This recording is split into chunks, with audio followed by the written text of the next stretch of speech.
Good evening and welcome to the July 8th, 2024 legislative session of the Salisbury City Council. In the event of an emergency, please remain calm and exit through the double doors you came in, make a right, and proceed to the stairwell. If that hallway is blocked, then exit to the left, around the corner, and down the stairs. Please do not use the elevator and let us know if you need any assistance. Public comments will be heard on any item at the end of the agenda. Please complete a form from the table by the door and give it to the city clerk. You will have 4 minutes for each comment. At this time, please stand for the Pledge of Allegiance. I pledge allegiance to the flag of the United States of America and to the republic for which it stands, one nation under God, indivisible, with liberty and justice for all.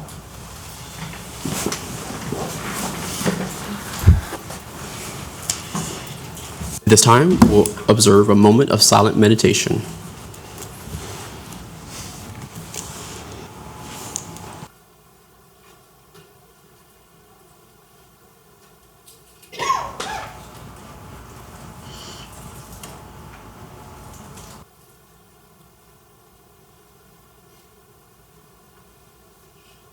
Thank you.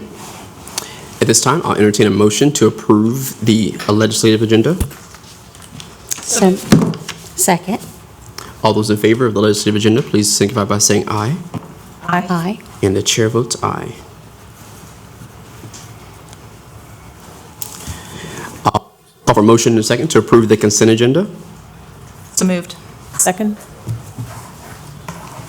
Good evening.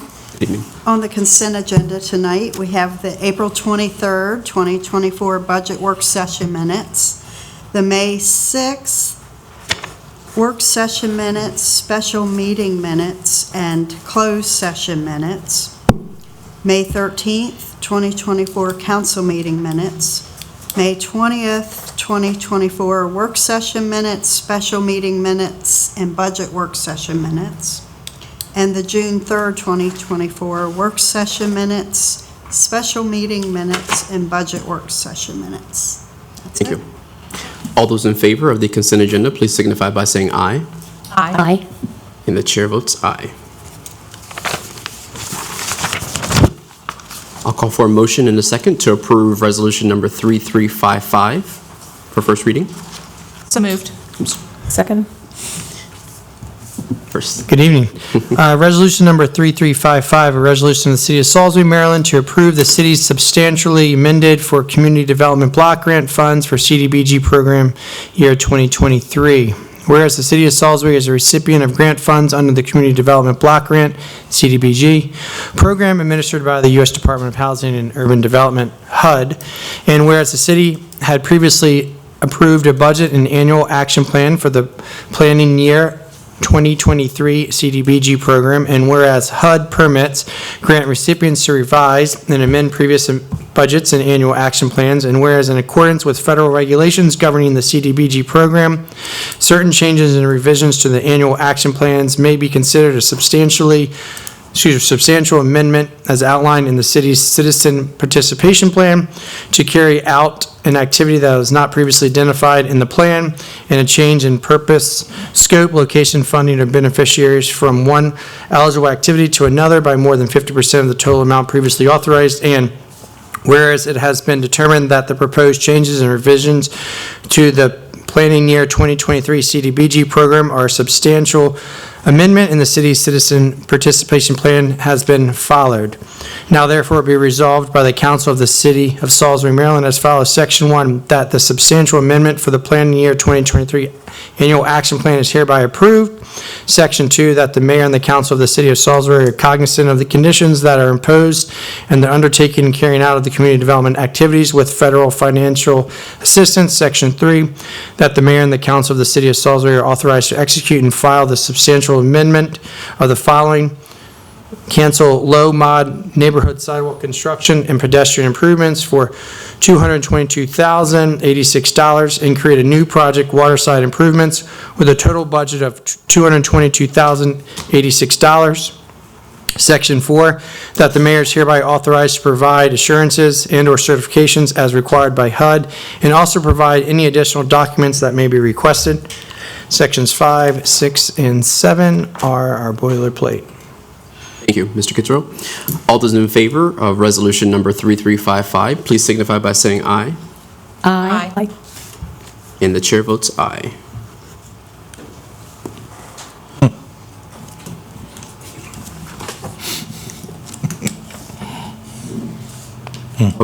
I'll call It's her turn. I was just laughing at her.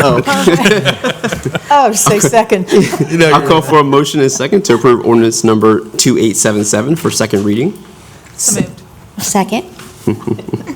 Ms. Boucher? Ordinance number 2877. This is an ordinance of the City of Salisbury, Maryland, to lower the posted speed limit in the Village at Tony Tank Creek neighborhood to prevent traffic fatalities and serious injuries in keeping with the city's Vision Zero goal of eliminating all traffic deaths and serious injuries by January 1st, 2030.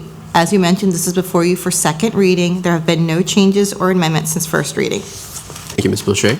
All those in favor of ordinance number 2877, please signify by saying aye. Aye. Aye. And the chair votes aye. I'll call for a motion and a second to approve ordinance number 2878 for second reading.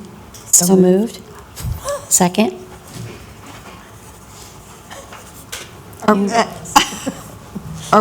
Were we going to read it for second reading, or are we going to have this for discussion? Let's bring it up, and then, so now we brought it up for second reading. I'll also call for a motion to discuss ordinance number 2877, or to actually bring it for discussion. 7, It 8. needs to be brought into, we need to, We need to amend it, I think. yes. We need to amend some of the language. So I'll entertain a motion to amend or motion for discussion. So moved. Second. Okay. Ms. O'Shea, it was brought to us, so that, again, this is ordinance number 2878, the amending the city code for abandoned shopping carts. It was brought to us by a couple members that the language needed to be altered, and we wanted to improve it by way of adding some language. So then we wanted just your input, and we wanted some discussion around that here. So just give me just a moment. Sure. While you're looking it up, if Yes. I may, my understanding is that there were some concerns regarding what we refer to as business retail establishments, I believe is a term of art. Absolutely. Provided that they have demonstrated adequate procedures are in place for restricting or deterring the theft, that the city have the discretion to not impose fines. That was, yes. And so my understanding is you would like me to amend this particular ordinance to add language consistent with that request. Again, giving the city discretion not to issue fines to, for lack of a better word, businesses that have adequate procedures in place as determined by the city to restrict or deter shopping cart theft. Absolutely. Yeah, that was our intent, again, to not, when this was brought forth. So it was brought to our concern that this may not, again, it penalizes the businesses who do have measures in place already that deter shopping carts from being removed. So we feel like that is a good measure to add in there. I don't know if Director Boda has any comments regarding that. Council? Yeah, I think it's a good change. Okay. Now, I know you. Did With- April say anything? I saw I her think- come I up think on the she- screen, but I didn't. Councilwoman Jackson, did you have anything to add to that, or you were just moving? Well, I said, I agree as well with the change. Yeah. Okay. So I think if you want to just take some time to button up that language and make sure that it's, I will do that, and so it will be back on the agenda for the next council meeting for second reading with that added. okay. And I also see we have some comments regarding this legislation, so maybe we may have some more comments to address as well, so appreciate that. Do we have consensus to table ordinance number 2878 to the next legislative agenda? Yes. Yes. Great, thank you. All right, so I'll call for a motion and a second to approve ordinance number 2879 for first reading. So moved. Second. Second. Ms. Boucher? Ordinance number 2879, an ordinance of the City of Salisbury to approve a budget amendment of the FY24 general fund budget to appropriate funds received from the Blue Heron Agility Association of Delaware, Whereas the Blue Heron Agility Association of Delaware wishes to donate $3,500 to the Salisbury Police Department to be specifically used for the purchase of a police canine hot and pop system. And whereas this donation will provide a direct benefit to the Salisbury Police Department canine program, and accordingly, the Salisbury Police Department desires to accept this donation and apply it to the purchase of a police canine hot and pop system. And whereas Section 7-29 of the Salisbury City Charter prohibits the city from entering into an agreement that requires an expenditure not appropriated or authorized by the council of the city, and whereas the appropriations necessary to execute the purpose of this donation must be made upon the recommendation of the mayor and the approval of 4/5 of council. Section 1 of Ordinance 2879 reads, "The City of Salisbury's fiscal year 2024 general fund budget be and hereby is amended as follows. A, increase general fund revenue, donations other, account 01000456415 by $3,500, and B, increase the police department animal supplies account number 21021546010 by that same amount, which is $3,500. Thank you, Ms. Boucher. All those in favor of ordinance number 2879, please signify by saying aye. Aye. And the chair votes aye.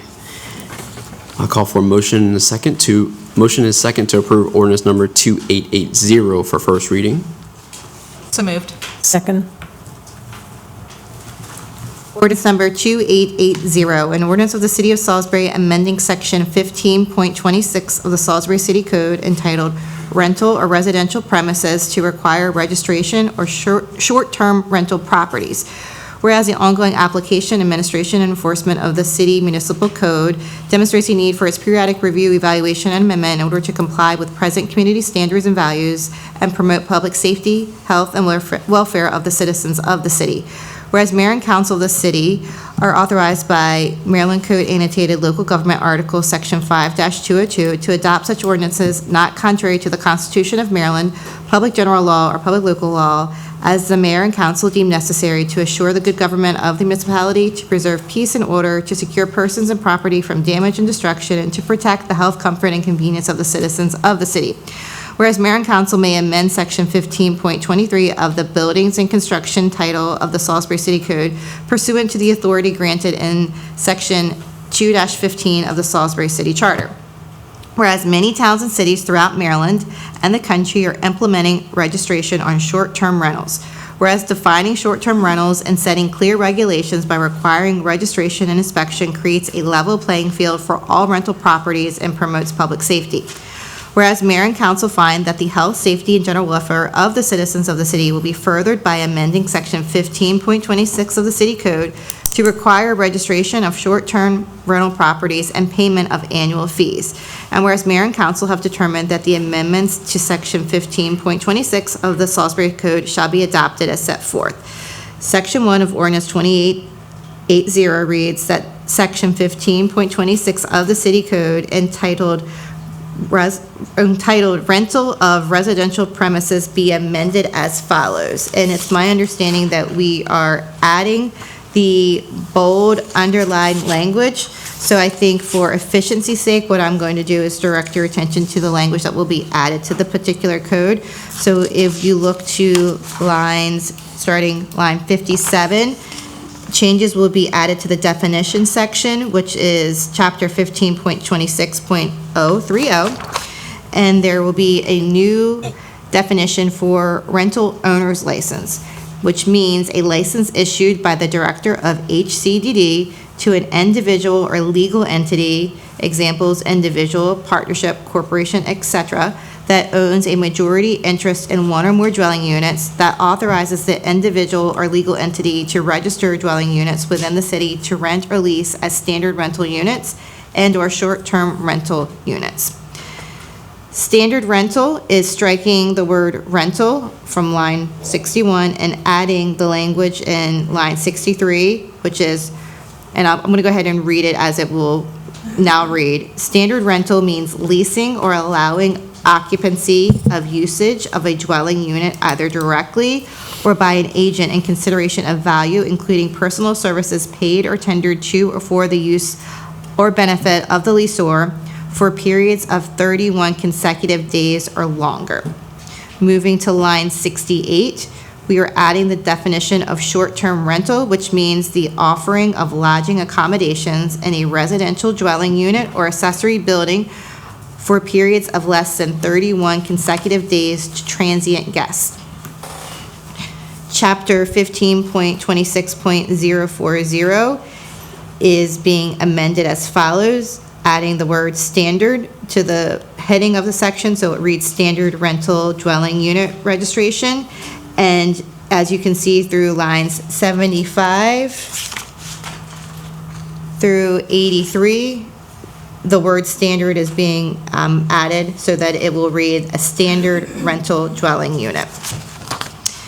There is a new subsection C added as follows in the same subchapter. If the property was built before 1978, a lead paint certificate or certification with the Maryland Department of Environment must be submitted during the registration process for properties that rent or lease to the same tenants for more than 90 days. And again, subsection D adds the word standard.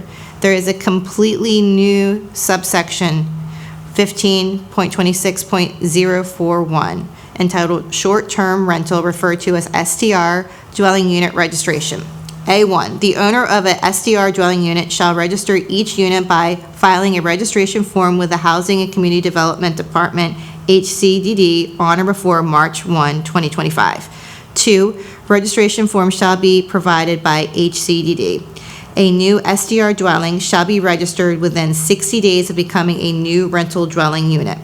3, the fee for annual registration of a SDR dwelling unit shall be set by ordinance. B1, annual registration of existing SDR dwelling unit shall occur on or before March 1 of each year with the Department of Finance. 2, invoices for registration fees shall be sent on or before January 15th of each year by mailing an invoice addressed to the owner's mailing address or electronically transmitted through the software application process of the license and registration, which the owner has access through their registered account or the owner's registered email address with the city. C, an owner shall notify the city when a STR dwelling unit is converted to a non-rental use. D, all owners of any occupied and/or advertised STR dwelling unit shall have a valid, unrevoked rental owner's license issued by HCDD. Once a rental owner's license is received, an owner must register all STR dwelling units with HCDD and pass an annual external and internal inspection of the property by HCDD to register the rental dwelling unit. E, as part of the registration, a short-term rental owner must, 1, provide documentation and a signed declaration of compliance attesting to compliance with sections 2 through 9 below. 2, comply with all city, state, and federal laws. 3, provide a statement as to whether the proposed SDR is the property owner's primary residence, a secondary home residence, or a secondary residence on the property. 4, ensure that all dwelling units have approved working smoke alarms and carbon monoxide alarms in every bedroom and on every level of the home in accordance with state and local law. 5, post the following information in a conspicuous place within each dwelling unit used as a short-term rental. A, emergency contact information. B, contact information for the short-term rental host or authorized agent. C, street address. D, floor plan indicating fire exits and escape routes. E, Housing and Community Development Department contact information, email, or address and email. F, city and association rules regarding parking, noise, and trash. 6, maintain and keep readily available for inspection a guest registry that includes at a minimum A, the name of each guest, B, check-in, out dates, C, rent paid. 7, post a valid rental license number on all listing advertising the short-term rental dwelling unit. 8, remit all applicable local taxes and required fees. 9, submit written confirmation from any applicable homeowners association or condominium association that the use of the property as a short-term rental is permitted and that all common ownership community fees are no more than 30 days past due. Subsection 15.26.050, to the section title, it is now being changed to annual rental owner's license. And that change is consistent throughout this subchapter, which is found in lines 140, 141, and 143. In line 147, there's a language being deleted from B2, which so it will now read, An invoice for a license fee shall be sent on or before January 15th of each year. And we were adding a new Section 3, which reads, "The invoice shall be mailed to the address of a licensed owner or upon confirmation of the owner electronically transmitted through the software application process, the license and registration which the owner has access through the registered account or the owner's registered email address with the city." Section or Chapter 15.26.060, new subheading, "Failure to register or renew a standard or short-term rental dwelling unit or obtain a rental owner's license." A1, failure of an owner of a standard or a short-term rental license unit to renew a rental owner's license on or before March 1st of each calendar year shall cause the owner to be designated as a non-compliant owner and be assessed a non-compliant rental dwelling unit owner license fee, which shall be set by ordinance for each license renewed on or before July 1 of each calendar year. Line 159, changing the reference to rental dwelling unit license to rental owner's license. And then that change is consistent through the rest on line 173, 193, 207, adding language differentiating between a standard or a short-term rental.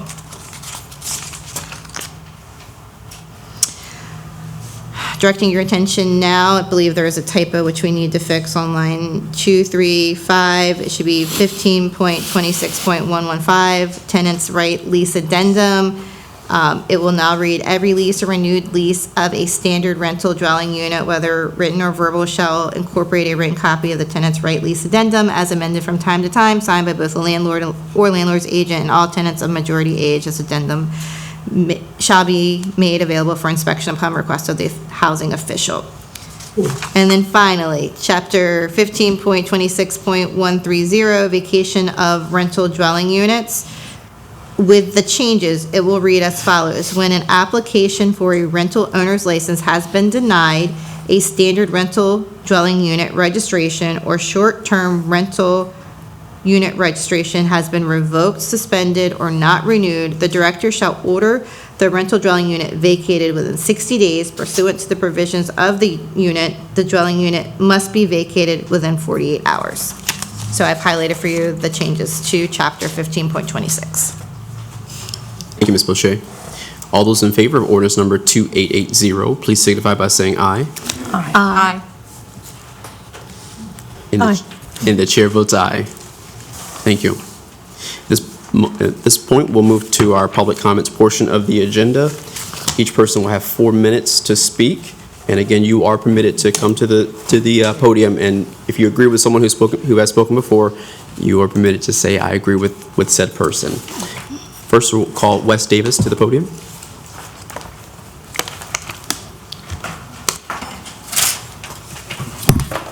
Good evening, and thank you for allowing me to speak. With the time limit I have, I'm not going to go into the story that I have shared before and would love to share again about my own journey in terms of coming to appreciate and feel a strong connection to the LGBTQ plus community. And what I'm speaking about today is that what I've been hearing, discussions I've been hearing that are going on about painting over the rainbow crosswalk near the library. And so I'm just going to limit it to the point or the claim that has been made that it's a political statement that the city should be neutral on. There are a lot of communities in our country and our community here and causes that seek greater visibility and support in various ways that don't immediately have to be considered political. Like, for instance, if you look at people who are advocating for cancer research because of caring about people who they've lost with cancer, they actually have lobbyists in Washington who go to Congress and ask them to do work on this issue that they care about. So you could say that's a political issue because of that. But the community and the concern that is there is separate from any kind of legislation or candidates or overtly political issues. and to say that, for the city not to allow that in public space, support for that, I'm going to say disingenuous, but it's also just plainly false. And I think a lot of the thinking that goes around that's selective and specifically singles out the LGBTQ plus community there's just no validity to the argument. Okay, so with the time I have, that's the thing I just wanted to say, and I hope you'll really consider, is that today anybody can call something a political issue. Anybody can say, oh, I disagree with that for whatever reasons. And for many of those reasons, to me, are just quite backward and not where I think we hope that we are in this country and in this community. But think about that when somebody says, well, it's political, so the city needs to be neutral. You can say that about a lot of communities and causes who may have adjacent, organizations that support legislation or candidates that are political. But that's not what we're talking about here. We're talking about a community that has felt safer in Salisbury and felt, safer I think is probably one of the most important words to use, because people say that and it almost gets dismissed. We're talking about people hearing rhetoric from people who are citing their beliefs, but if you dig into those are beliefs that have been used in this country to not only criminalize this certain behavior in ways of loving, but to call for the death sentence. And that's not, that's real, that's history, And you think about that and you wonder why people say, well, when people trying to push back against advances that we've made, we feel a bit unsafe about that. Hopefully you can understand that and empathize that. And that has nothing to do with your religious affiliation. I currently have no religious affiliation. I did it one time, studied theology quite a bit, and studied these issues. But what I found out was that they weren't just issues. It wasn't about abstract academic issues. It was about people. And it was the people that I got to know in exploring these things that moved me to a lot of self-reflection, more so than academic arguments or theological or biblical arguments that people made in the community where I was. So, but my main point, as I just want to reiterate, is to say this is political, therefore the city must be neutral, I think has zero validity, and I don't think it speaks honestly about what really drives this sort of thing. I think that's my time. Thank you, Wes.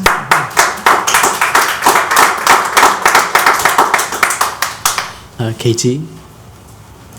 I didn't want to mispronounce your last name.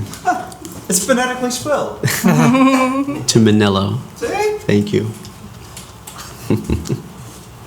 So obviously my name is KT. Yes. Last name Tuminello, you got that correct. I am not here on behalf of any organization. I'm not here on behalf of any committee. I'm here as a taxpayer for the city that I love. This is the place that I choose to call home because we welcome everyone. We treat everybody with kindness. But I'm here to voice my opposition to the mayor's belief that he has some sort of power to erase any piece of artwork that he deems unfit for the city. It is not his decision to make. And I hope that you all agree with me on this. Those pride crosswalks were the very first in the entire state of Maryland, and they deserve to be protected as a cultural landmark. If he is successful in removing these, what is next? Where does this end? Is the Black Lives Matter mural next? Or any of the numerous pieces of public art that he may drive by one day and go, I don't like it. Is he going to have it removed? Are we going to allow that to happen? I certainly hope not, because that is not who we are as a community.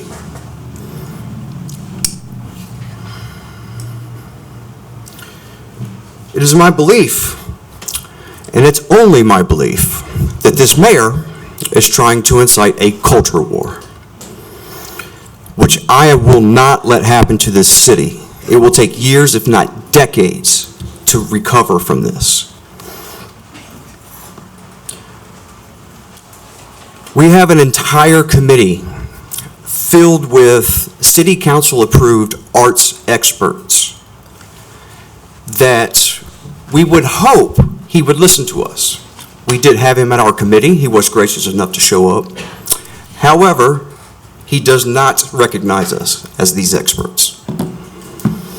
We offered to have multiple crosswalks throughout the city, including one to everybody's favorite downtown officer, Bull.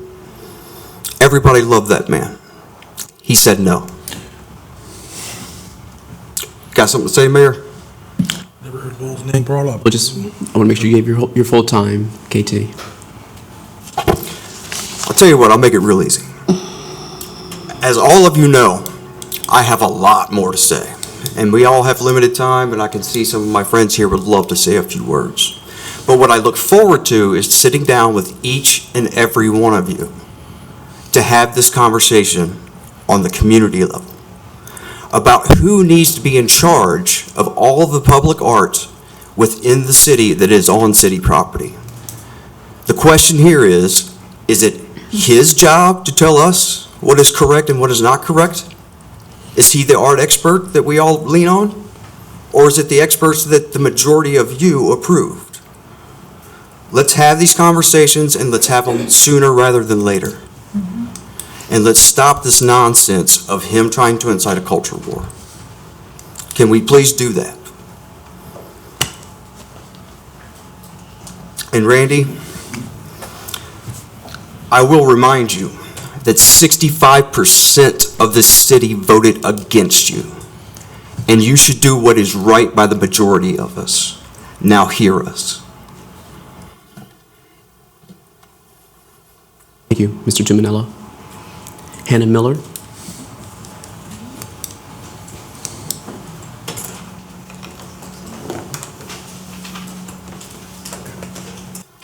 Sorry, but I have to lower the mic a little shorter than all those guys. So first of all, oh, Susanna, is this okay? My name is Hannah Miller, and first of all, I'd like to thank the county council for giving us, or the city council, excuse me, for giving us the opportunity to speak. What I wanted to talk about was kind of the crosswalk. You know, I certainly understand that there's been a lot of contention about it. My feeling is that the more you can offer a community a vision of what they can be, of kindness, of liking all of the people that come here, and encourage the people to come here. It made me stop and think about all the economic development and the vitality that you want to bring to a community. I went back to the fact that the Maryland Main Street is here now in Salisbury, supposedly acting, I think you have a new, am I correct, a new director, Mr. Jarman? Is that correct? And I haven't had the opportunity to meet Mr. Jarman as yet, but I went back to the information for the Maryland Main Street. And basically, there are several things that the Maryland Main Street does, and it brings focus on capital, it brings incentives, it brings other financial tools to assist new businesses. It helps to support a community's transformation by enhancing the physical and visual assets that set the commercial district apart, which to me would include the crosswalk. It's a statement of who parts of our community are. It doesn't matter. They're all part of our community. It also positions the downtown or commercial district as the center of the community and hub of economic development, while creating a positive image that showcases a community's unique characteristics. And I think that applies to all of us, regardless of where you're coming from. We're a community made up of a lot of different people. And that's all I have to say, so thank you. Thank you, Ms. Miller. And just a reminder, if you all could speak directly into the microphones so that we can all hear you, that would be appreciated. Thank you so much. Joanne Morissette, thank you.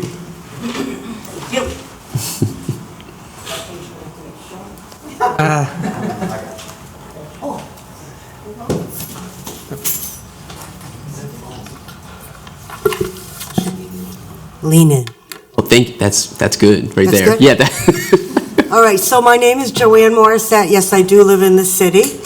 And I want to say that I agree with Wes and KT and this lovely lady that I'm sorry I didn't get your name. Short-term rentals. I don't really understand why we seem to be doing what we're doing, and I'm just going to read a couple of paragraphs here.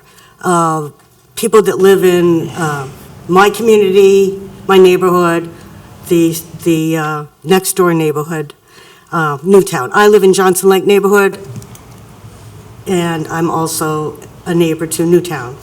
So a Newtown resident says that houses that are being bought and used as short-term room rentals, resulting in extensive overcrowding, where, including a house close by, where male tenants relieve themselves in the yards.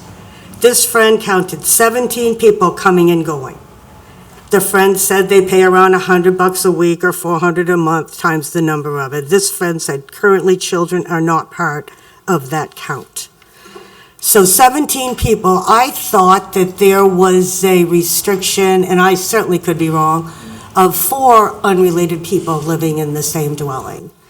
And this short-term rental has 17 people that are very disrespectful. It doesn't matter if they're immigrants, locals, it doesn't matter. That's what's happening. The other thing is the short-term policy in question seems geared more to the Airbud type industry or regular rental properties. If passed, how will it be enforced? Has the study calculated cost? I don't see an answer to our problem of old neighborhood homes being purchased specifically to house large numbers of transit immigrants into old communities already protected from commercial entities by their zoning. I believe that's 8. And buying houses to rent out to a transit population on a weekly revolving basis is a business. Already both Johnson Lakes and Newtown neighborhoods have been affected. On Ferndale, which is in Johnson Lake neighborhood, neighbors are upset with overcrowded occupants, some of whom are recklessly driving cars without licenses or insurance. In historic Newtown, one such house, I already said that, relieving themselves outside in full view, and another has set up a lighting system. If the porch light is off, they are full for the night. If the light is on, come right in. So it's not that I'm not sympathetic or that we're not sympathetic to immigrants, and we are very inclusive. But our old neighborhoods and neighbors do not deserve the resulting effects they are already having on their quality of life and property values. To say nothing of the parking. I mean, my word, we barely have enough parking now. I mean, I live on a park on one side street, New York Ave. There are people that park on the other side many, many times. You mention it to them, sometimes they move, sometimes they don't. Sometimes they give you grief, sometimes they just ignore you. So, and accidents are happening more often because people don't have licenses, and they don't have licenses because I guess they don't need to go through the process that I had to go through to get my license. So, and then they don't have insurance. So what happens to the person that gets hit, or the kid, or the dog, or the biker, or whatever? I don't see how this is a good thing for my community at all. I bought my home, I love my neighborhood. And I don't want to see this kind of thing. And who's going to administer this big program that the assistant city clerk just talked about? Who's going to do it? Okay, time's up. Thank you very much. Appreciate it. Thank you, Ms. Morrison. We did see your email earlier, and we had some conversations, so we'll be sure to follow up with you. Okay, thank you. Wolf?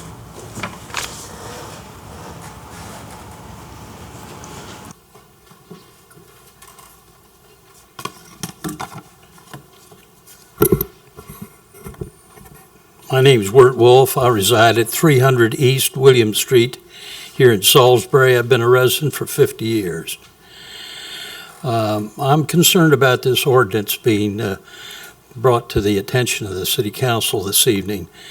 In my opinion, it appears to be something that's recognizing and legitimizing the idea of illegal housing uses here in the community, and it's being under the title of short-term rentals.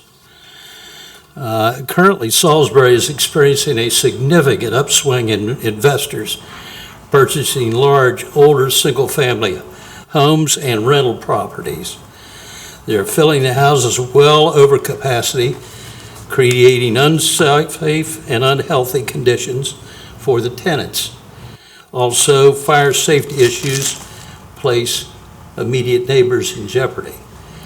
Essentially, they are establishing rooming houses. I suggest that the mayor appoint a committee composed of 8 residents of the city of Salisbury, and this issue is citywide, not Newtown, not Johnson's Lake, Camden Avenue, all other areas in the community are affected by this issue. That the 8 residents also have a council member of that composed of the committee, and that they will study this housing issue, report back to the mayor and council within 60 days with a course of action to deal with this issue. Thank you. Thank you, Mr. Wolf. Susanna Mallow.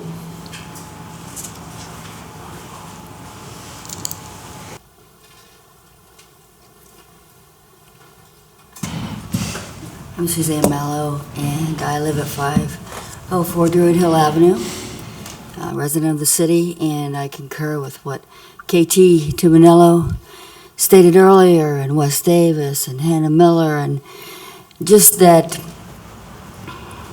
when I first came here many, many years ago to go to college, from the Washington area, I felt like I was home. I felt at home here. And I could have, being a musician, I was told I needed to leave Salisbury and go to all the big cities, and I didn't want to. I didn't want to because I felt like I could have the quality of life here that I longed for, and I did, and I have. And I've appreciated that, and I've loved this town, and I've loved the culture here, too. I'm here in support of the Rainbow Crosswalks because I feel like they do represent inclusiveness. They represent a history. They represent all the things, actually, Randy, that you talked about in that were listed on that WMDT article that I screenshotted. And the power of these crosswalks across town could just be amazing. The pride that can come out of it from many, many individuals and groups and people, the diversity that we do share here, I think is important. And as a musician, I also think that it's important too, because does it just really stop at art, or does it then go into music? You know, I think there's some guidelines that need to be created, definitely. But I do believe that as a community, and as you all who are on the political spectrum, that we can work together. And there can be a solution that comes out of this that's respectful. And that's pretty much all I need to say. Thank you for this opportunity. Thank you, Suzanne.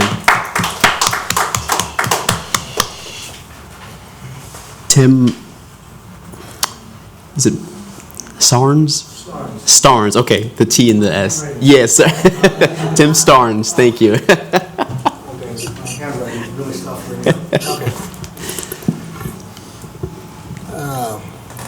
Thanks for the time. So two topics. I want to echo Mr. Wolf and Ms. Morissette on the housing issue. I think there's a balance that we can strike between rental property owners and their business, which is, and it's got to be legitimate, and of course then the neighborhood, because we can't let the neighborhood suffer. Once that goes down, I've lived in New York City for a long time. We see what happens when the neighborhoods go down, and then the property values decrease, and then it's no good for everybody. Okay, I'm going to leave that issue alone. Now, I would like then to kind of take a 35,000-foot view, step back on the crosswalk issue and other issues that are similar to that. And what I offer is a different perspective with a couple of questions, perhaps just realign perspective. Many words these days have developed connotations: unity, inclusiveness. They've even altered, perhaps, from maybe what they were originally intended to by Webster. The rainbow, in fact, used to be on bubble gum back when I was a kid. It's now something different. Fine, great. Now, whether these remain in place or not, I'm going to say is less of a concern than what I believe to be is the greater concern, and that is what I think is the real definition of unity.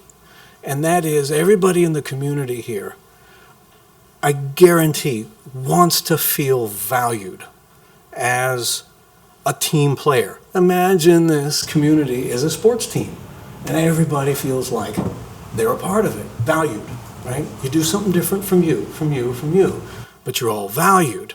So we can keep searching for, a rainbow here, a Haitian thing here. There's all these different subsets, and you'll be chasing that till the end of the day.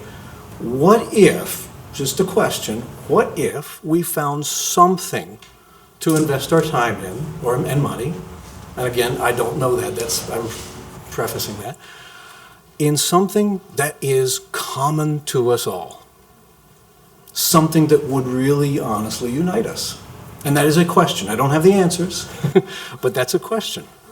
So, thank you. Thank you, Mr. Starnes. Lisa Gingrich.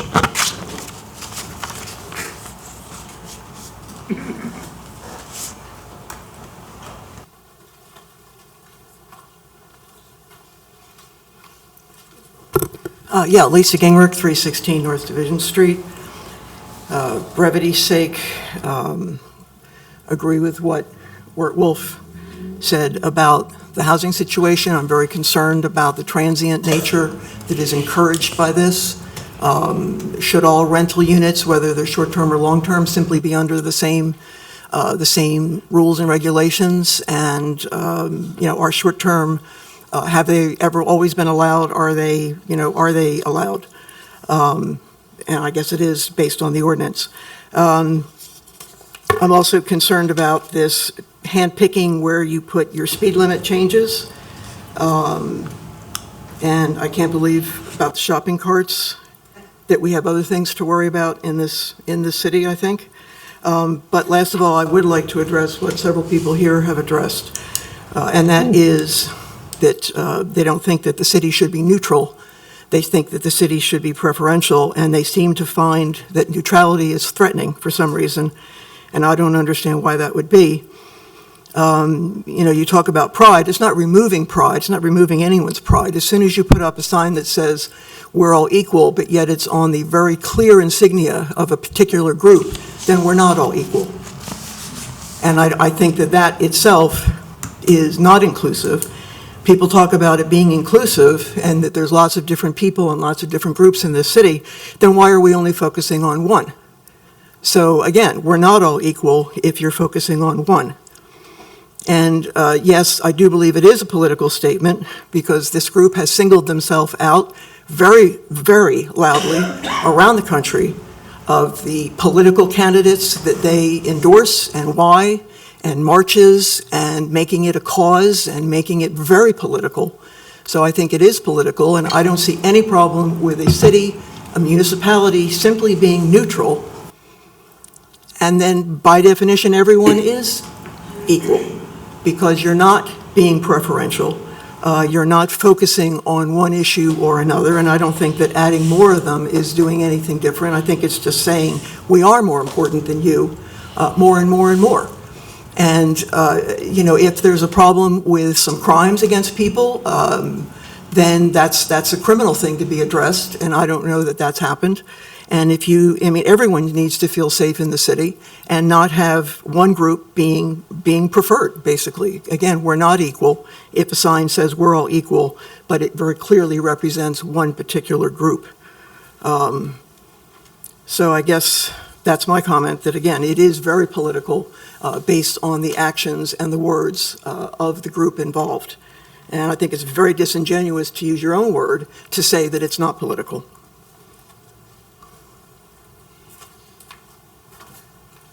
Mayor Huebner?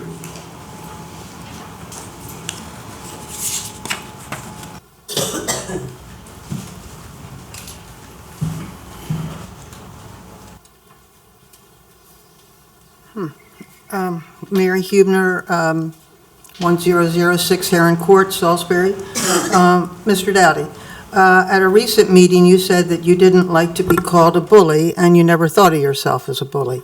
And I don't know you well enough to weigh in on that discussion, but something just doesn't feel right to me at these city council meetings. It's an uncomfortable vibe. At the meeting on July 1, the agenda listed the 5 p.m. topic as Lot 10 subrecipient agreement, administration and council discussion. But Mr. Simpson, who was not on the agenda, was there and invited to sit at the table so he could add his comments to the discussion. Something like this happened one other time recently that I'm aware of, when an item was added to the agenda at the last minute, but attendees didn't know about it, and the discussion added at least 1 hour to the meeting. These actions seem rude to me because you do not seem to be taking into account the citizens who plan to come and set aside a certain amount of time to attend and may want to speak. My feeling is that there is hostility between some council members and the mayor. The citizens voted for you all to work together for the good of the city. I have the distinct impression that this is not happening. If you really care about the city, I hope you will work with each other, and a good leader can make this happen. My other impression is that a number of good people have taken lots of their time to help you with some of these difficult issues that you've been discussing, doing research, etc., but you seem to brush them off. You are lucky, so lucky, to have so many good citizens who care about Salisbury and are interested in what is happening in the city and sharing their collective knowledge with you. Please take advantage of good advice when it is given to you. And one other thing, and I don't know if this is true anymore or not, you have decided to allow citizens to speak only about the topic at hand at one meeting, and then anything goes at the other. Not true? I'll let you finish. Sorry? I want to make sure you have your full time. So, okay, I just said, why can't citizens speak their mind at every meeting, and limiting the meeting then to 3 minutes, well, now it's 4 minutes, I don't know, is acceptable if there are a lot of people at the meeting, but if not, why not allow more time to finish a sentence or a thought, like Mike Dunn was allowed at the July 1 meeting? I don't have a problem with that, if that courtesy is extended to all of us. That seems only fair. So I won't weigh in on the bully question, but I do think you need to brush up on plays well with others and leads by good example. At the risk of sounding like your mother, I'm telling you this for your own good. Okay. Robert Taylor. Mother said smile, so I'll smile. Good evening, Robert Taylor, Salisbury, resident, 50-plus years. A lot of things, I'll go fast. First of all, I can't wait to see the sequel to the great shopping cart heist. Sorry, that's what I came for, one of the things tonight. What a waste of time. Instead of tabling it, I'd suggest just putting it in a circular file and being done with it. Now, on the short-term rental, I don't know whether this is to address Airbnb-type rentals where somebody comes down for a week and stays in a nicer home and then goes back and away. As far as I know, there are not many of those rentals. There's not been much of a problem. Now, if it is to address the over-occupancy and the bad behavior at some rentals, then I don't think it really does very much. And I think Wirt Wolf made a very good suggestion. You need to really go back to the drawing board on this. And you probably need to do what's called police and zoning enforcement. That's going to stop this. You can pass all the regulations you want. We have speeding regulations. Just watch what happens on Route 50. Okay, moving on to a couple of other subjects. On the Horizon program, we're now in delinquency in having to review that. And frankly, we should do away with it. That deadline was June 30th. We're now past that. So we need to get on with it. We heard Mike Dunn at a recent meeting say that the Ross is now 95% rented up for this fall. If that's the case, why do they need a huge tax break? And the same goes for this proposed hotel and any other thing downtown. The apartments that are proposed for the big parking lot, one-bedroom apartment starts at $1,700. That ain't affordable housing, folks. They don't need a tax break. Now, at the last meeting, and somebody's already mentioned it, certain members of the council were all over the mayor on this Lot 10 giveaway of this grant from the state, $4 million, and I think there's more.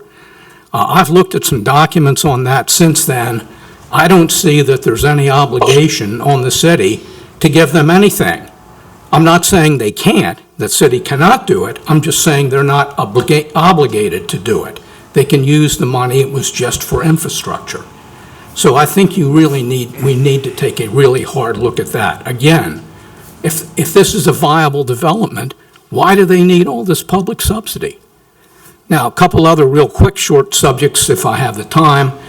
At the last county council meeting, there was discussion about an airline they want to bring in and subsidize for flights to Florida. And the county is going to subsidize that for a certain amount of money. I think it's $50,000. It was suggested at that meeting that they could come to the city and get more money. Now, I've already sent to the county council an email saying that, look, of all your general revenue, of your property taxes, about 30% of that comes from property in Salisbury. And of the income tax we pay as residents, when you check the box that you're a Salisbury resident, that income piggyback, 80% plus of that goes to the county. So essentially, we're already paying a large portion of the county's subsidy, and there's no reason why we should pay twice. So if they come with their hat in their hand, it'll probably be Mike Dunn, I would show them the door. So that's my view on everything tonight, and I'll probably be back for more at a later date. Thank you.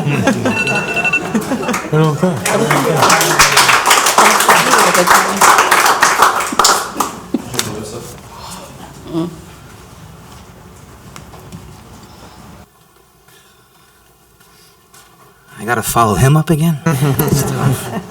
All right, so we've touched on the usual subsidies to developers. We've touched on the issues of the Pride Crosswalk. We've touched on Mary Huebner's advice. That's good, too. My mom always said, when life hands you lemons, squeeze them in people's eyes. But no, in all seriousness, I would, because we've talked on a lot of different issues, one thing I would very much like to say for the public's interest is that a group of citizens, mainly those that are engaged in the effort to pass the referendum on abolishing the county executive office, have also created a new public access television show called Open Agenda. And it allows people in the community to come forth and talk about any issues that are happening in the city or at the county level. So for example, we had our first episode last week. We had Councilman Josh Hastings as our first guest. We're going to have other elected officials. So I invite any officials that aren't too busy texting on their phones right now to think about if they are perhaps free to come to our show and provide their perspective on a particular issue. I'm not the host, thankfully, but there are other people in the community that are doing this, and it's a great opportunity for you as elected officials to provide your perspective on a given topic, like many of the things that have happened today. So it's just another way to address local issues. So thank you for your time, and have a good afternoon. Thank you. Demetria Marshall Leonard.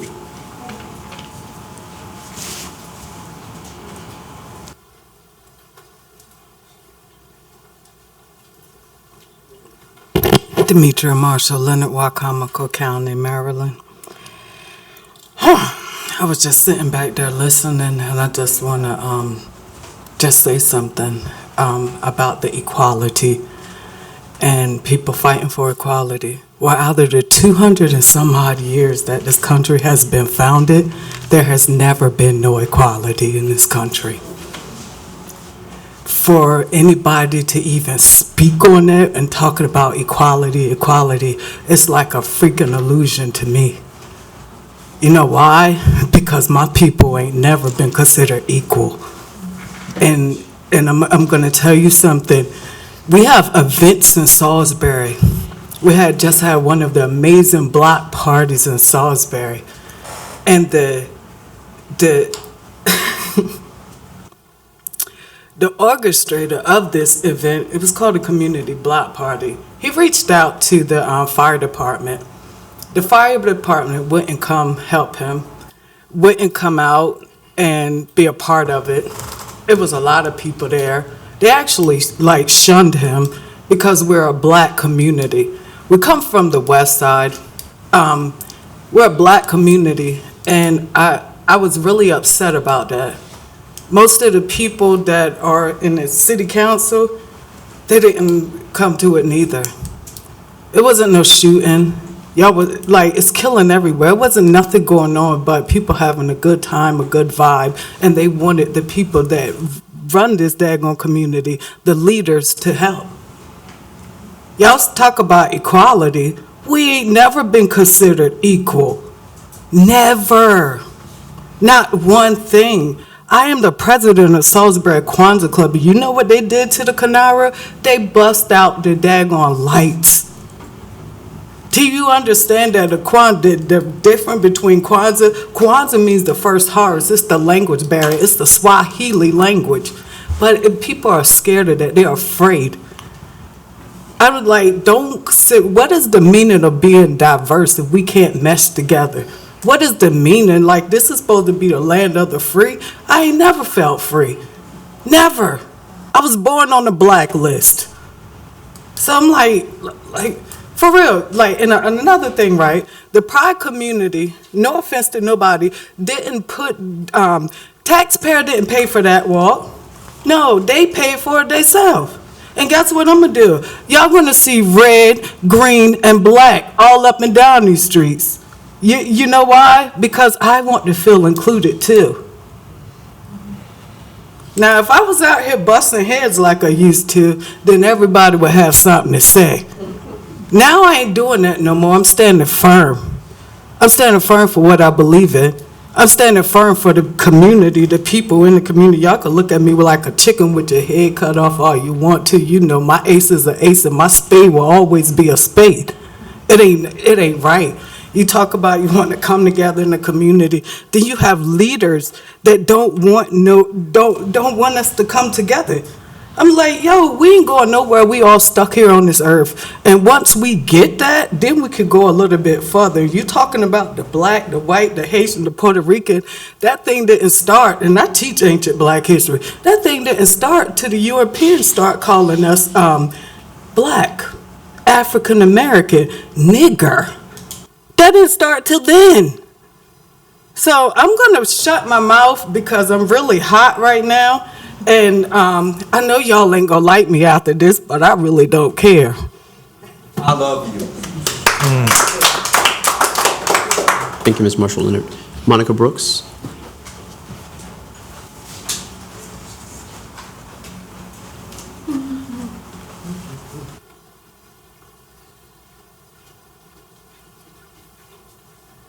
Gee, guys, you guys are lighting it up in here. I don't even know what to do. Good evening. My name is Monica Brooks. I'm president of Wacomico County NAACP. Thank you for having me. I just had a couple things because I'm definitely not going to be repeating a lot of things. But one of the things I wanted to talk about was while we are talking about the short-term rentals, which I know some of it has to do with health, protecting, health conditions and things like that. But we have, for the longest time, we still are not willing. Somehow this short-term rental jumped way ahead of landlord accountability. And we still have not addressed that at all. We have lots of people who are living in subpar conditions in homes and are fearful for even speaking. A couple of years ago, I went on one of the city walkthroughs where they go around to the community and talk to the folk. Well, they brought along with them one of the, good Lord, what is it? What's your people? The rental inspection. Code enforcer. Thank you. Code enforcement officer, which I did not know they were coming. So we're going around to a lot of houses and, rental, knocking on the doors. And then he stepped up. Hi, I'm here to tell, is there, these things are going on and let me know. Can you tell me if your landlord's doing this? And they were like, the horror because of the fear of losing their homes, fear of retaliation, fear of even seeing someone who looks like law enforcement. And that's no shade on Mike because he's an awesome guy. But the point of it is, there are people living with mold. There's a woman who literally fell through the floor of her home while she was pregnant because of water. There are so many things going on, and not to mention, prices going skyrocket. So my point is that I think we need to really, while we're trying to accomplish things in the meantime, as far as getting legislation put through or certain things that are maybe possibly easier to do, it's good to let everyone know that certain things are a priority. We had invited the mayor to come and speak to our organization on last Thursday, and that was one of the things that we had asked him to talk about, which he didn't. We asked, you didn't. To do what? Talk about landlord accountability. Oh, I I gave you a list. Oh. You didn't do the list. And see, my issue with that is if we're going to come to you as citizens and residents with questions, which we did respectfully, we invited you to come. We said, here's some things that are important that the people have asked about, right?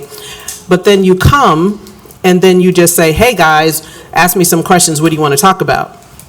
That does not give respect to the community when the community has invited you in and asked you to come professionally and to represent yourself in a professional manner. So when we have things like that, it doesn't bode well. It doesn't show that you are really trying to connect with us when we ask you and we gave you notice and we ask certain things. So that's one of the things that needs to be worked on, and I'm saying that to you directly.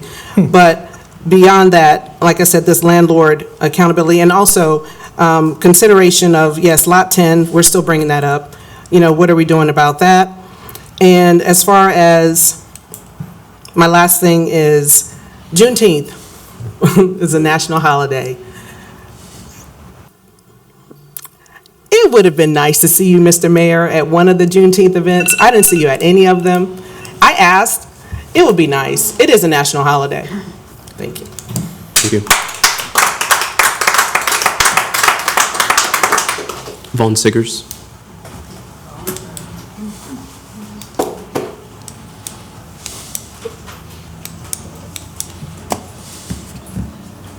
Good evening, Vaughn Siggers, City of Salisbury.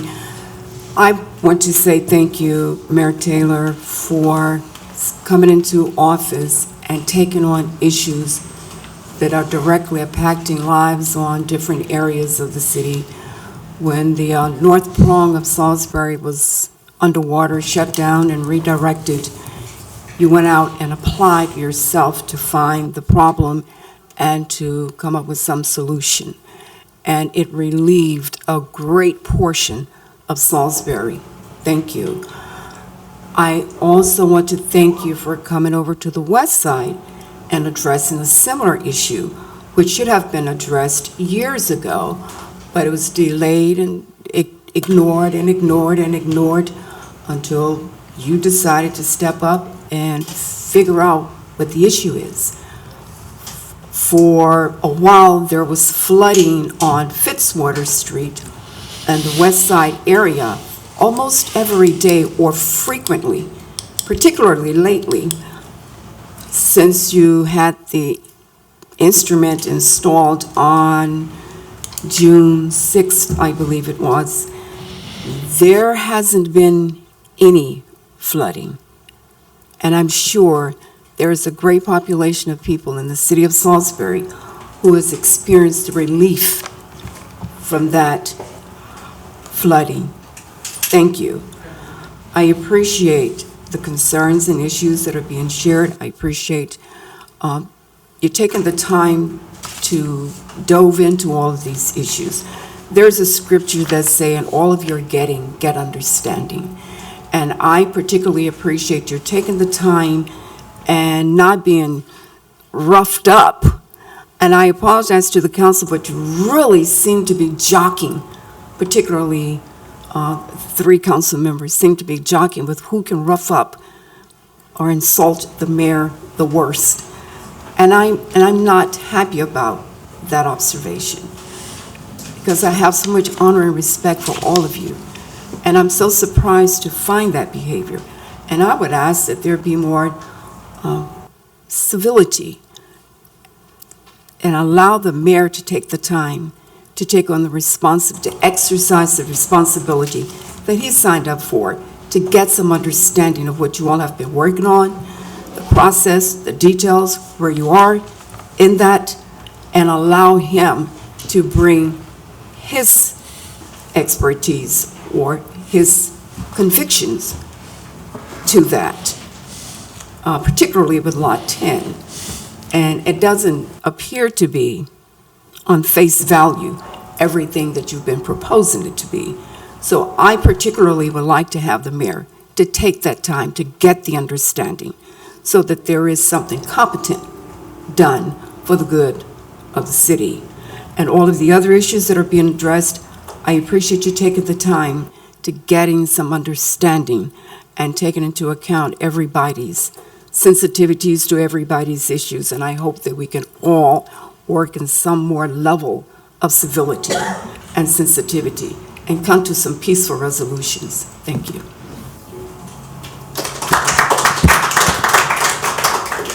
Thank you. Looks like we do have... Just one. Okay, one public comment via Zoom. Marie Flood, you can jump on. Good evening, council members. Oh, there I am. Good evening, council members. Good evening, Mr. Mayor. Thank you for this time. Marie Flood, 728 Jackson Street. So I graduated from Salisbury University. Can you hear me okay? I graduated from Salisbury University in 2019, and one of the reasons that I decided to stay in this area and become a taxpayer and a voter in the city of Salisbury has been the welcoming environment in this city. My loved ones and friends and members of the LGBT community feel safe walking around at Third Friday, supporting small businesses of downtown. And I just want all groups and communities in Salisbury to feel welcome and supported, as some folks have commented that they do not. And if public displays of artwork help people to feel more supported and welcomed, then I think any community should be welcome to have that.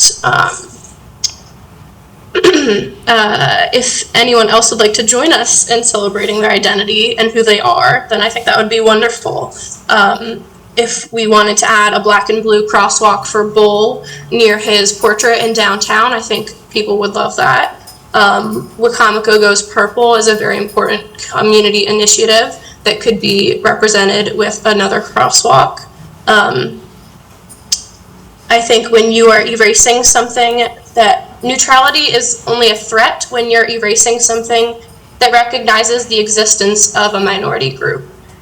So I believe all members of this community should feel welcomed and celebrated, just as around the winter holiday season we have a Christmas tree, a kinara, and a menorah. I think that we can continue celebrating our vibrant community instead of trying to erase the celebrations that we already have existing. Thank you so much. Have a good evening. Thank you. That concludes the public comments portion of the agenda. We'll move forward to administration and council comments. We'll start with you, Mayor. No, you don't have anything? Okay. I'm good. Yeah, so this debate about the crosswalk started, of course, when we moved the flag, and in no way was I trying to curtail the events of Pride. The subject of the walkway has come up we had last week, it was the public arts meeting, and we had a good discussion, and it was a thorough, we're going to meet again. I'm meeting with Mark Delancey on Wednesday, and I'm meeting with the chairman of the Public Arts Committee on Thursday, I believe, it's my calendar. So, we're going to come to a good resolution there. I think it's fair and open. You know, I think there's a tendency to people when they disagree, they throw around some fairly harsh terms, you know, and I've heard many things to include the middle finger, but bigotry and hatred, and now he's got me in a culture war. I mean, so that's not my intention. You know, there's a whole bunch of us live in this community with a lot of different opinions. It really is. And so I think we just need to be considerate of people that differ, and I understand. But having said that, on the subject of housing is a big piece of my goal as my role as mayor, and you know, as it relates to landlord accountability, we've got a lot of work to do in that area. If I didn't touch on that subject as heavily as you'd like, I was trying to make it open to the people that were there. I didn't want to go on with a mindless speech, and just wanted to say, hey, what's on your mind? What are you seeing? And a lot of it was affordability, access. I get that. But I just think just as a sidebar to that part, I think there's a tendency to, I definitely think there are landlords in this community that need to be addressed, there's no doubt. But we've got a 15 or 20-year-old organization in the landlord licensing world that should have, if it was a problem to a point where I think they would have been called out at this point. I don't know that to be a fact. I've been mayor for 6 months, but one of the things that Andy and I were talking about this morning was getting HCDD and starting to do a whiteboard to figure out what are we doing well, what are we not doing well, what can we do more efficiently, what are we spending time on that maybe is not getting us the most fruit. So we're going to try to go through that exercise, and certainly, but at the end of the day, to your point, overcrowding, landlord accountability, affordability, all that stuff has got to be in the mix. And so I can appreciate people's frustration. I've lived in the city my entire adult life, in Church Street, Northern Camden, so I've been around plenty of, dilapidated or, difficult landlord arrangements.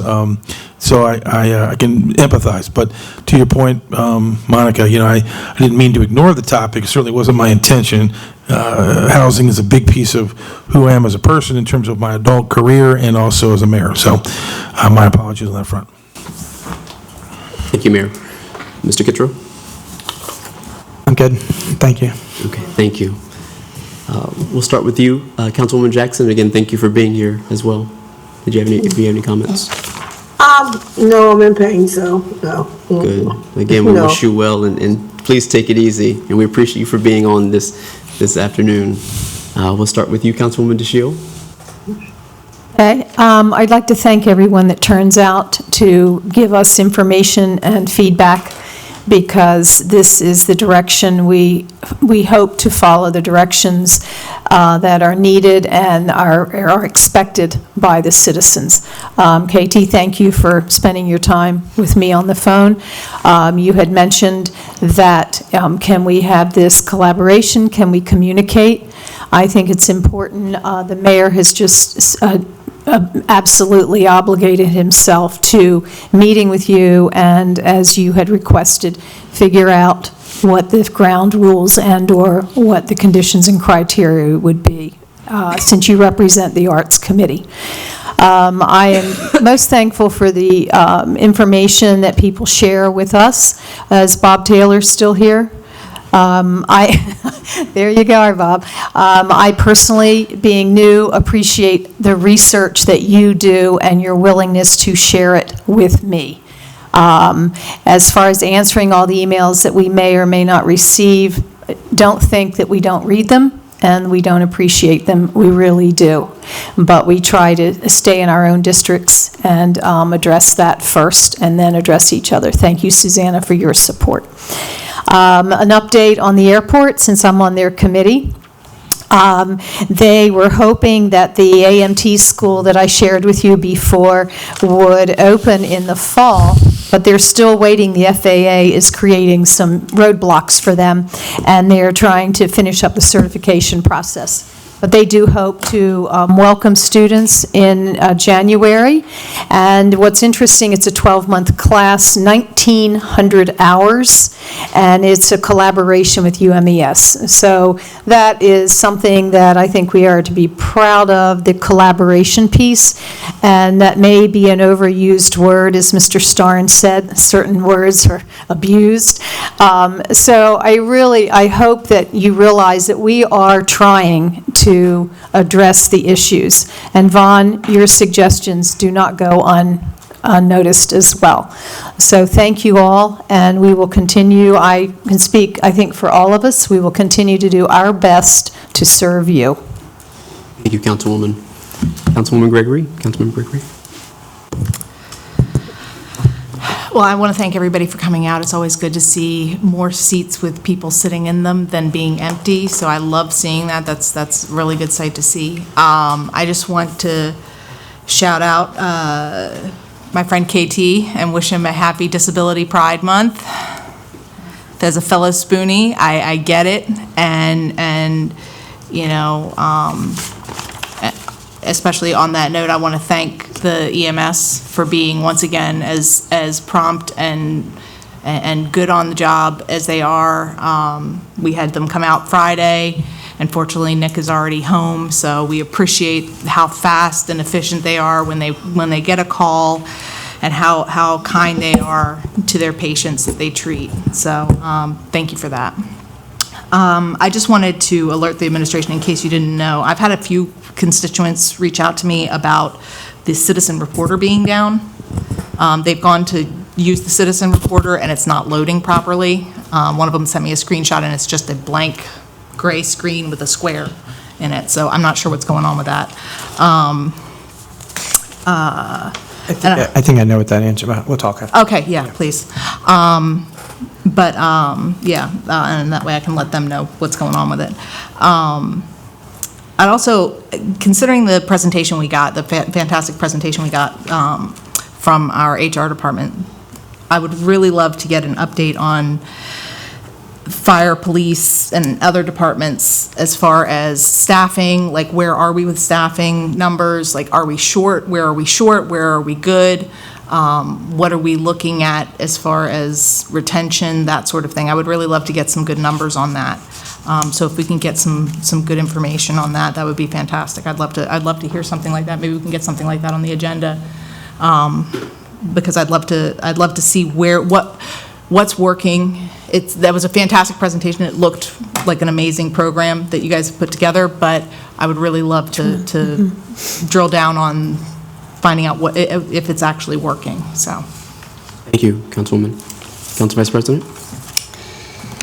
Well, thanks everybody for coming out, and we certainly spend the big bulk of our time reading through not only our materials prepared for these meetings, which is a substantial amount of paper, but also tons and tons of email, return phone calls, go out and visit people, and go to I think everybody goes to.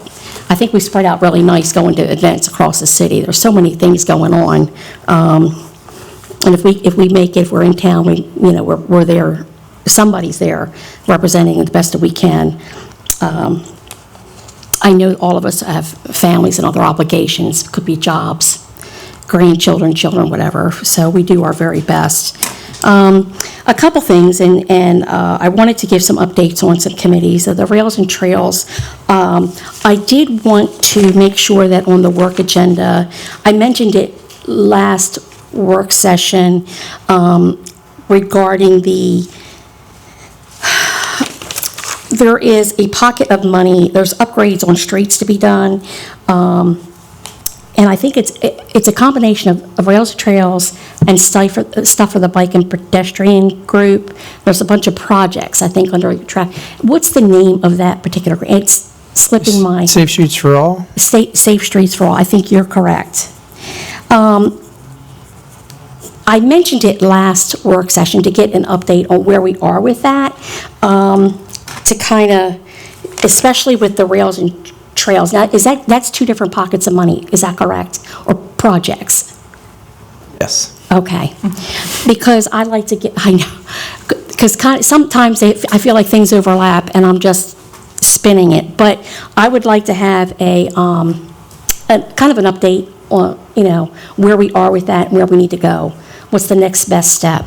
The youth committee tomorrow, if I am able, I did sign up for the state initiative for Enough, which is funding through the governor's office in regards to bridging the gap of poverty, and our city was going to qualify for lots of money. So Rachel Manning from the Youth Council is going to be with it. This is going in and out. Speaking right. So I have. So that's going to be from 1 to 2 tomorrow. So I'm hoping that I can get on there. I've got a big workload myself. I'm hoping to be able to switch an appointment around to be able to make that appointment. I think that we'll be able to bring back a lot of good information and programming, especially for our youth centers. So our Human Rights Committee is still very active. They're getting back on board with attendance and getting things done. I think the next thing up in their meeting, I think they're meeting this Wednesday at 6. So I'll be at that. But partly what we're talking about is applications and memberships, how they get accepted, how they may not get accepted. So we're bringing that up and discussing that. I do want to talk about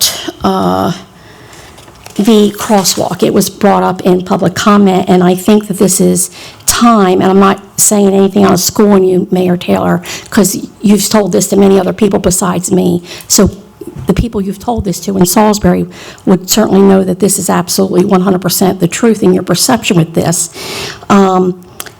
Last year, and I brought up this conversation that included several other topics at Hoppers last year on July the 6th, nearly a year ago this month.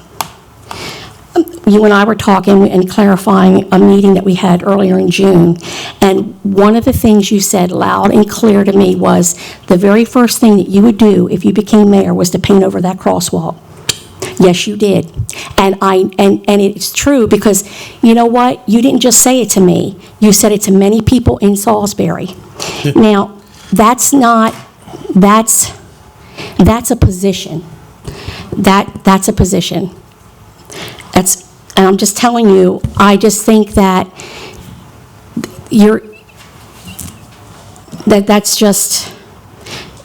that's above and beyond what your role is or what it should be. I'm just telling you what you said. I know other people in Salisbury know you said it. You said it directly to me at Hoppers. We were in the first booth, and it was about 7:30 p.m. So that's a position that was done before you even filed for office. You're in office, and you are attempting to do exactly what you said you were going to do. Yeah. So I just feel very, very compassionate about keeping everybody in Salisbury. We had and I mentioned this about 3 work sessions ago, we had a fantastic Juneteenth event. I personally was not able to go to that particular event, but people came back and raved about it. It was phenomenal. Mm-hmm. Our Christmas programming and how we include so many different religions and groups of people was phenomenal. Our Haitian Day, phenomenal. Our Black Lives Matter sign, phenomenal.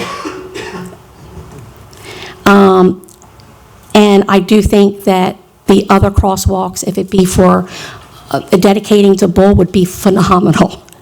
I think Wacomico Goes Purple would be a great crosswalk. Purple's my favorite color. Mm-hmm. Not that anyone would know. But I just think that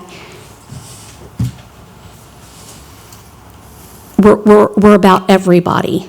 And a lot of groups that we're talking about have never been included, as we have heard from other speakers. And there are people that have safety issues. And it's time that we send a message, and we continue our message in Salisbury, that we are safe, that we welcome everybody, and that we include everybody. because the groups that we are representing and the people that we are trying to include and honor have not been at the table to make decisions, have not been included or invited to other places, nor have leaders been willing consistently to reach out to different communities in our city.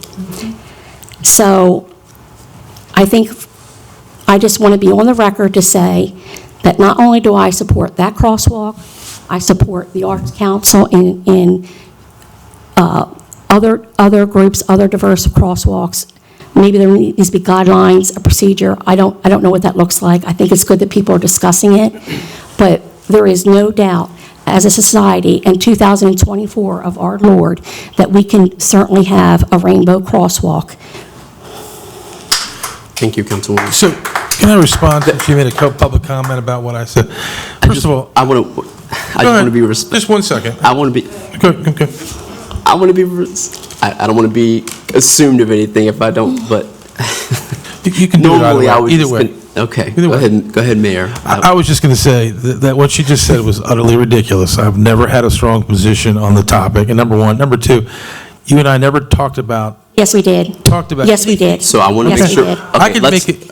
let's go ahead. Let's go ahead. I can make and it this was equally as ridiculous Mr. comment Mayor, about you saying something. Mr. Mayor, well, Okay. and this was exactly my point to not go back and forth, ma'am, and everyone. Thank you. Thank you. Ms. Marshall Leonard mentioned about the West Side having a couple of events. I heard nothing but great things about them. I'm so glad that there were so many community events going on there.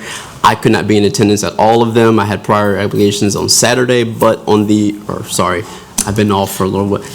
Whatever day, the first event was on one day, but there was another one on the second day. Cousins Wish did a community event, and I was there, and it was amazing. It was free. They had a good time, music, games, and it just warmed my heart to see all the good publicity, all the good things that came out of the event. So it was absolutely amazing. So continue to do the work. We see it. I try to be at everything I can. I move things around. My council members do as well. So we try to be visible. We try so hard. But again, we just have to spread ourselves where we can. Going over, there were a lot of comments about the short-term rental and the legislation there. Again, we've brought that up a couple times, so it sounds like we need to make sure we inform of what this actually means for the community. So I'll direct it to Director Boda, make sure we have that conversation in full. But some of those concerns we are bringing forth with our Housing Action Committee as well. So about the how many are allowed in certain dwelling, the actual quality of all that's being brought up in our second meeting is tomorrow. And again, we have certain members of the community. We even broadened it even further out. So again, council took that initiative to have this action committee because there are a lot of concerns, as members have said. So we're leading that effort, but it's a community effort to keep bringing those concerns to the forefront. So I'll lean on you, Director Boda, we'll work together to address some of these concerns that the residents are having, make sure they are informed of what this legislation means. So I appreciate your help in advance for that. And I do want to, I guess I'll address it in short, but everything I do is according to the charter, is according to the things here. And I try to do things, in a sophisticated, civil manner. And, I heard you there. I speak to Mayor as politely and kind as I can most of the times. But I think what you're seeing is just government at work here. This is, legislative and executive. They are there for the checks and balances. So everything we do here is by the charter. And we hear your concerns with crosswalks and human rights there. And if we do something to hold a certain office accountable, that is in our purview. And so I just want to bring that forth, is that our purpose here on council is to make sure we represent all. And so we hear everyone, but there are certain things that we are permitted to do, we can do, and everything is by the charter. So we don't act out of that realm with the charter. So when I made that decision with adding the item to the agenda, I consulted legal, I consulted the clerk's office, and I said, can I bring this forth now? And I did that. So, but I hear you loud and clear. So thank you for bringing that. We will try to be even more civil, but There are a lot of conversations that happen, behind. There's a lot more, and I'll leave it at that, is that we care for this city, and we all do. And so our job is make sure that it is shown. And so I will continue to make sure, when I was elected, that was my job. So I will continue to do everything in my power as a council member and then as president, make sure that our city is run as best as it can be. So I appreciate your help in that, and I thank you for voicing that, Ms. Huebner. And with that, Council President, Councilwoman Jackson did want to comment if it's still available. yes. Hold on, Councilwoman Jackson, we can't hear you. Oh. There we go. Now we can hear you. Okay, you muted me? Okay. I just want to apologize to the west side of Salisbury and to even the whole city of Salisbury for not being able to attend a lot of these events, because as a lot of people know, I try to be at everything. I try not to miss anything, especially in my community, which my community is very important to me, but because of me being sick and the surgeries that I've had, I'm not able to attend those events. I made a promise that I would be there Saturday for the Cousin's Wish. It was just too hot for me to even be out in that event. But as I said, I'm coming back, and when I come back, I'm gonna be stronger than ever. That's right. And I will try not to miss any of those events. And I also want to say to Demetria, even I, as a council person, have to cordially invite my council persons, the county executive, the county council. We have to invite them. And if you did have an issue with the fire department, I wish you had called me or contacted me or anybody from the city so we could have spoken to the fire department in reference to them attending that event. I'm sorry. I'm just sorry that things happened the way they happened. But from what I understand, you had a wonderful time there, and it was a large crowd there. From what I understand, there were no confrontations or anything. So we thank you for having that event, and we thank you for all the events. They had an event for my great-grandson who passed about 4 years ago. I couldn't even attend that event. So you can imagine how I felt yesterday not being able to attend that one. So it's not that we purposely, as the president has said, it's not that we purposely don't attend. Some things come up. We have schedules already booked with events and other events that go on. So, the next time you have this event, make sure you contact me and Deontay, Brad, please make sure you contact me so we can get together and I can help you get with the council persons and the people that you would love to have to attend this, so they can see how it really functioned and it was great. So I'm just saying, we don't purposely just not attend anything. Every time I've asked the council to come out, believe me, they have come out to the west side of Salisbury and attended a lot of our events. So we apologize, and I'll apologize for them this time. But like I said, when I get back, I hope to be much stronger than I am now. And I just want to be able to frequent. I haven't even frequented the city events that they've been having because of me being down. So I'm just hoping that I come back, and I'm praying that I come back and I'm stronger and I can do what I used to do before. And that's attend mostly every event in our community and all through the city and the county. I thank you for giving me this time, and I thank everyone for attending the meeting. I think she said it also. Thank you all for coming, and thank you. This meeting is now adjourned.